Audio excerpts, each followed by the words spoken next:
Picture yourself walking through the gleaming corridors of a 200-bed hospital with your name on the building. Ambulances pull up to the emergency department every hour. Operating rooms run 3 shifts. The maternity ward delivers 15 babies a week. You're providing healthcare to 50,000 patients annually in a community that desperately needs it. This isn't just a business. It's a pillar of civic infrastructure. Doctors want to work for you because you've got the best equipment. Patients choose you because you've got the best outcomes. Insurance companies negotiate with you because you're essential to their network. You're charging $3,000 for an emergency room visit, $45,000 for a knee replacement, $18,000 for a normal delivery. The numbers are enormous.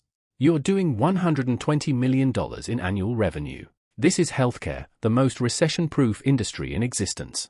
People will always get sick. They will always need surgery. They will always have babies. You've built a business with guaranteed demand, high barriers to entry, and margins that would make most industries jealous. That's the version everyone sees. Here's the version they don't. A hospital is not a healthcare business. It's a real estate operation wrapped around a complex billing arbitrage system that negotiates with insurance companies, manages government reimbursement schedules, and operates under regulatory constraints so severe that profit margins exist only in the gap between what you can charge and what payers will actually reimburse. The actual medicine, the surgeries, the diagnoses, the patient care, those are cost centers. The money is in volume throughput, negotiated reimbursement rates, and operational efficiency that lets you turn beds over fast enough to cover the $2.1 million per bed construction cost. Here's the uncomfortable truth. You're not setting prices. Medicare sets prices through DRG codes and relative value units. Private insurers negotiate rates that average 140% to 250% of Medicare rates. You can charge $45,000 for a knee replacement, but if Medicare reimburses $17,000 and the patient has Medicare, you get $17,000. If the patient has Blue Cross and you've negotiated 180% of Medicare, you get $30,600. The rest is written off as contractual adjustment. You're not running a business where you control pricing. You're running a business where you fight for reimbursement percentages while managing labor costs that consume 50% to 60% of revenue and regulatory compliance that requires 3 full-time employees per hospital bed. Once you understand that, everything else makes sense. Let's start with the number that ends the fantasy for most people. Building a hospital costs $400 million to $1.5 billion depending on size and location. Not remodeling an existing building. Not opening a clinic. Building an actual acute care hospital with emergency department, surgical suites, ICU, and imaging. The national average construction cost is $1.8 million to $2.5 million per bed according to 2024 healthcare construction data. A 200-bed hospital runs $360 million to $500 million just in construction. Before we get to the revenue model, there's a cost almost nobody budgets for: certificate of need compliance and regulatory approval. Most states require a certificate of need, CON, to build a new hospital. This is a legal process where you must prove to state regulators that the community needs additional hospital capacity. The process takes 18 to 36 months and costs $2 million to $8 million in legal fees, consultants, community impact studies, and lobbying. Some states like Texas and Florida have eliminated CON requirements, but in states like New York and Georgia, the CON process can kill your project before you break ground. You're asking the government for permission to compete, and existing hospitals will fight you with everything they have. Land acquisition and site development. Hospital sites require 15 to 30 acres for the building, parking, helipads, and future expansion.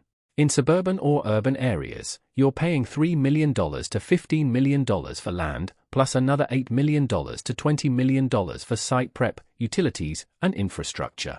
Equipment and technology. An MRI machine costs $1 million to $3 million. CT scanners run $700,000 to $2.5 million. Surgical robots like Da Vinci systems cost $1.5 million to $2.5 million each.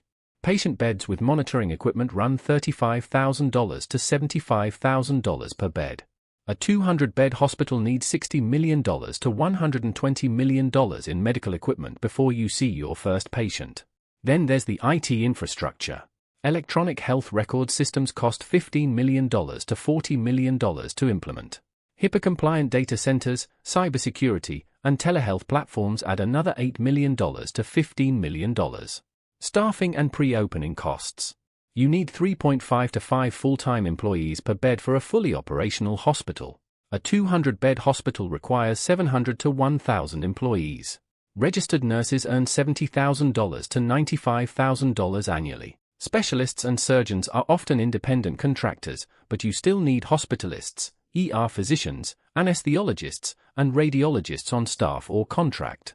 Administrative staff, IT, billing specialists, compliance officers, environmental services, total annual payroll runs $55 million to $85 million.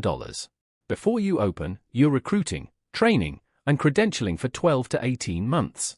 Pre-opening labor costs run $25 million to $45 million. Insurance and accreditation. Medical malpractice insurance for a hospital runs $1 million to $12 million annually. General liability and property insurance add another $3 million to $6 million. You need Joint Commission accreditation, which requires a survey process costing $150,000 to $400,000 and occurs every 3 years. Working capital. Hospitals operate on 45 to 90-day payment cycles from insurance companies. You're providing care today and getting paid 3 months from now. You need $40 million to $80 million in working capital to cover the first 6 months of operations before revenue stabilizes. Add it up. Construction, $400 million to $500 million. Land and site, $15 million to $35 million. Equipment, $80 million to $140 million. IT systems, $25 million to $55 million. Pre-opening costs, $30 million to $55 million. Working capital, $50 million to $80 million. Total, $600 million to $865 million. You are building a hospital, not a hotel.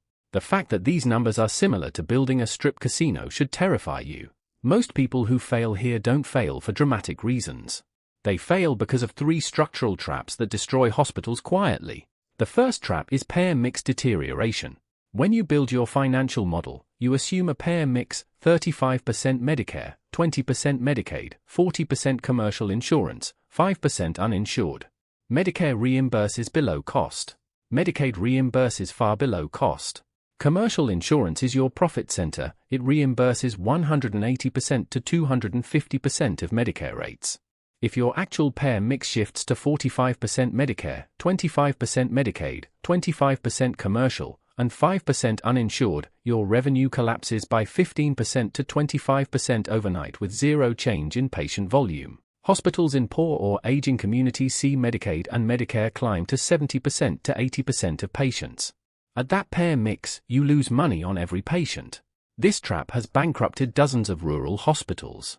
Since 2010, over 140 rural hospitals have closed permanently because their payer mix made profitability structurally impossible. The second trap is staffing cost spirals. Healthcare labor is the single biggest cost, running 50% to 60% of revenue. Nursing shortages force hospitals to use travel nurses who cost $120 to $180 per hour compared to $35 to $45 per hour for staff nurses. If 20% of your nursing staff are travelers, your labor costs spike by $8 million to $15 million annually. Hospitals in competitive markets face wage wars. Raise RN wages by $5 per hour across 300 nursing positions and you just added $3.1 million to annual costs. You can't pass this to payers, they've already set reimbursement rates. It just destroys margin. The third trap is regulatory compliance explosions. Hospitals face Joint Commission standards, CMS conditions of participation, HIPAA privacy rules, EMTALA emergency treatment obligations, and state health department regulations. Compliance requires armies of administrators. The regulatory burden has grown so severe that hospitals now employ 1 administrative worker for every 2 clinical workers. A single compliance violation can result in $50,000 to $1.6 million in fines. Lose your Medicare certification over a compliance failure and you lose 35% to 45% of your revenue immediately. The threat is existential. Here's the part that changes how you see this entire business. Hospitals make money on a complex reimbursement system where the same procedure generates wildly different revenue depending on who's paying. Medicare pays based on diagnosis-related groups, DRGs. A knee replacement is DRG for 70. Medicare pays a fixed amount, roughly $17,000 to $19,000 depending on geography and hospital characteristics, regardless of your actual costs. If you perform the surgery efficiently for $13,000, you make $4,000 to $6,000 profit. If complications extend the stay and your costs hit $24,000, you lose $5,000 to $7,000. You're accepting bundled payment risk. Commercial insurance negotiates rates as a percentage of Medicare. If you've negotiated 200% of Medicare rates with Aetna, that same knee replacement reimburses $34,000 to $38,000. This is your profit center. The procedure costs you $13,000 to $15,000. You make $19,000 to $25,000 profit. Medicaid pays 70% to 90% of Medicare rates in most states. That knee replacement reimburses $12,000 to $17,000. You're breaking even or losing money. Uninsured patients get billed the chargemaster rate, $45,000 for the knee replacement, but most never pay. You collect 5% to 15% through payment plans and write off the rest as charity care. Now let's do the math. Let's say you're running a 200-bed hospital at 60% occupancy, 120 beds occupied daily. Average length of stay is 4.5 days. You're discharging 9,700 patients annually. Average revenue per discharge, $12,500. Total gross revenue, $121 million. But gross revenue is fiction. After contractual adjustments, the gap between what you bill and what payers reimburse, your net revenue is 40% to 50% of gross. Net revenue, $60 million. Now we get to the number that actually determines everything, operating margin. Net revenue, $60 million. Labor costs, $36 million, 60%. Supplies and pharmaceuticals, $9 million, 15%. Facility costs, utilities, maintenance, depreciation $7.2 million, 12%. Administrative and other, $4.8 million, 8%. Total operating costs, $57 million. Operating income, $3 million. That's a 5% operating margin. Add back depreciation and you've got EBITDA of $8 million to $10 million. On a $650 million investment, that's a 1.2% to 1.5% return. You'd make more money in Treasury bonds. These numbers are based on industry averages and should be treated as a framework for thinking, not a guarantee of any particular outcome. Hospitals survive on volume and negotiating power. A 500-bed hospital has economies of scale and negotiating leverage a 200-bed hospital lacks. This is why hospital consolidation is relentless. Small independent hospitals cannot survive. Let's talk about Hahnemann University Hospital in Philadelphia. Hahnemann was a 495-bed teaching hospital that had operated for 171 years. It closed abruptly in 2019, laying off 2,500 employees and transferring patients mid-treatment. What killed it? Payer mix and real estate value arbitrage. Hahnemann's patient population was 50% Medicaid, 30% Medicare, and only 20% commercial insurance. The hospital was losing $3 million to $5 million monthly. The owner, Joel Friedman, realized the land was worth more than the operating business. He closed the hospital and attempted to sell the property for $500 million for luxury condo development. This is not a story about bad luck. This is a story about the structural impossibility of running a hospital in a poor urban area where payer mix guarantees losses. Now take Surgery Partners, a company that operates surgical hospitals and ambulatory surgery centers. Instead of building full-service hospitals, they focus on specialty surgical hospitals that perform only elective, high-margin procedures, orthopedics, spine surgery, ophthalmology. No emergency department. No trauma. No uninsured patients. They contract only with commercial insurance. Their payer mix is 85% to 90% commercial. They're profitable because they've designed around the reimbursement system. They cherry-pick profitable procedures and patients. Surgery Partners operates 180 facilities and generates EBITDA margins of 25% to 30%, 5 times higher than traditional hospitals. They understood that in healthcare, patient selection and procedure mix determine profitability more than operational efficiency. Here's what the smartest operators in this industry do differently. They don't just run hospitals. They build vertically integrated healthcare systems that capture revenue at every point in the patient journey. First, Outpatient imaging and lab services. Hospital-based imaging is expensive. Open freestanding imaging centers and labs in the community. An MRI at the hospital costs $2,500. At your outpatient center, it costs $1,200. You capture patients before they reach the hospital and keep the margin. Hospitals with 10 to 15 outpatient imaging centers add $15 million to $40 million in annual revenue with 35% to 45% margins. Second, urgent care and primary care networks. Own 20 urgent care locations feeding patients into your hospital system. Urgent care visits cost $150 to $250. You're capturing patients who might otherwise go to competitors. When they need hospitalization, they're already in your network. Primary care physician networks lock in referral patterns. Hospitals employ 200 to 500 primary care doctors who refer exclusively to their specialists and facilities. This drives $80 million to $200 million in downstream revenue. Third, post-acute care, skilled nursing, home health, and rehab facilities.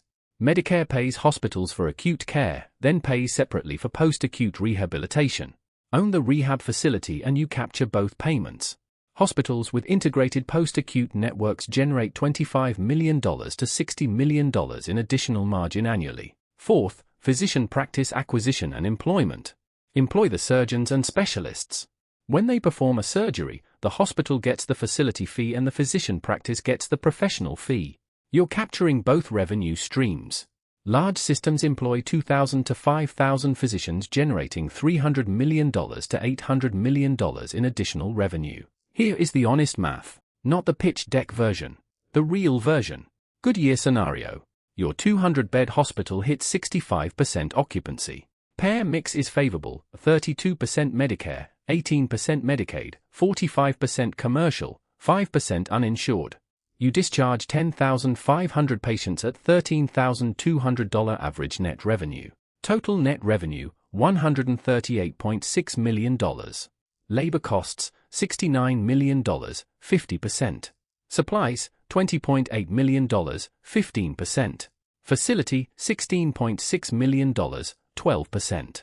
Administrative, $11.1 million, 8%. Total costs, $117.5 million. Operating income, $21.1 million. Add depreciation back for EBITDA of $28 million. On a $650 million investment, that's a 4.3% return. Respectable for healthcare. Bad year scenario. Occupancy drops to 55% due to competition from a new hospital 10 miles away. Payer mix shifts as commercial insurance patients migrate to the competitor. New mix, 40% Medicare, 25% Medicaid, 30% commercial, 5% uninsured. You discharge 8,900 patients at $11,400 average net revenue, lower because of worse payer mix. Total net revenue, $101.5 million. Costs don't compress proportionally. Labor, $63 million. You can't fire nurses fast enough. Supplies, $15.2 million. Facility, $15 million. Fixed costs. Administrative, $9 million. Total costs, $102.2 million. Operating loss, $700,000. You're losing money while still caring for 8,900 patients. Stay with this because the final calculation changes everything. The gap between these scenarios is $21.8 million in operating income driven entirely by occupancy rate and payer mix, factors you cannot fully control. A competitor opening nearby or a shift in local demographics can push you from profitable to bankrupt in 18 months. The person who wins in this business is not a doctor or healthcare visionary. The person who wins is a sophisticated real estate and regulatory operator who understands that hospitals are negotiating leverage plays disguised as medical facilities. They have deep relationships with commercial insurance payers and negotiate favorable rates. They're politically connected enough to win certificate of need battles and block competitors. They understand that the business is not about providing the best care, it's about controlling market share in a geography so that insurance companies must include you in their networks. They also operate at massive scale. The winning players are systems with 15 to 50 hospitals that can negotiate from strength, spread administrative costs, and survive payer mix variations across different markets. HCA Healthcare operates 186 hospitals. They have the negotiating power to demand 240% of Medicare from commercial payers. An independent 200-bed hospital has no leverage. Here's the counterintuitive truth: the best hospital operators are not the ones providing the most compassionate care or the best outcomes. They're the ones who've mastered payer contracting, patient selection, and procedure mix optimization. They're running financial arbitrage operations that happen to involve medicine. That's the only way the economics work. So let's go back to those gleaming corridors with your name on the building. The ambulances still pull up. The operating rooms still run. The babies are still being delivered. But now you see it clearly. That emergency department isn't a community service, it's a federally mandated cost center you're required to operate under EMTLA that loses from $1 million to $8 million annually. Those 15 weekly deliveries aren't joyful events, they're Medicaid reimbursements at $6,500 per delivery on procedures that cost you $7,200. Your name on the building isn't a legacy, it's a liability on a balance sheet carrying $650 million in debt. The romantic version was about healing communities and saving lives. The real version is understanding that hospitals are real estate arbitrage operations navigating government reimbursement schedules with 5% margins in good years and bankruptcies in bad ones. You can operate successfully if you have $800 million in patient capital, favorable payer demographics, and the political power to block competitors. But the fantasy version, the noble institution that serves all patients and makes healthy returns, that's structurally impossible. What's real is this: you're negotiating with insurance companies and government agencies for the right to break even on sick people. And the only institutions that survive are the ones large enough and ruthless enough to say no to patients who destroy their payer mix. The business of healing turns out to be the business of selection, and that's a truth most people never see until they've already lost everything.